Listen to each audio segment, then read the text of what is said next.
नमस्कार. आपल्या सगळ्यांचे सोशल महाराष्ट्र न्यूज चॅनलमध्ये हार्दिक स्वागत. चला वळूया तर एका नवीन बातमीकडे. आजची बातमी.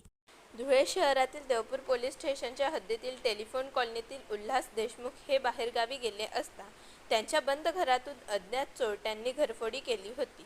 पोलीस निरीक्षक समाधान वाघ यांना मिळालेल्या गुप्त माहितीच्या आधारावर शोध पथकातील अंमलदारांनी अवघ्या काही तासातच संशयित आरोपी अनमोल पाटील आणि सलमान मंसुरी यांना चौकशीसाठी ताब्यात घेऊन विचारपूस केली असता गुन्ह्याची कबुली देत चोरी केलेला मुद्देमाल, LED टीव्ही तसेच गुन्ह्यात वापरलेली मोटरसायकल असा एकूण 85,000 रुपयांचा मुद्देमाल हस्तगत करून 24 तासाच्या आत गुन्हा उघडकीस आणला. नमस्कार, मी पोलीस निरीक्षक समाधान वाघ, देवपूर पोलीस स्टेशन. दिनांक 30/7/2025 रोजी एक फिर्याद आपल्याकडे आली होती घरफोडीची.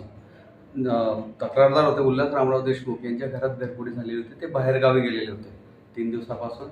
सदर घरफोडीची घटना फिर्याद आल्यानंतर आम्ही तात्काळ माननीय पोलीस अधीक्षक श्री देवरे साहेब, अपर पोलीस अधीक्षक देवरे साहेब तसेच SDPO श्री उपास्य साहेब यांच्या मार्गदर्शनाने तात्काळ पथकं रवाना केली.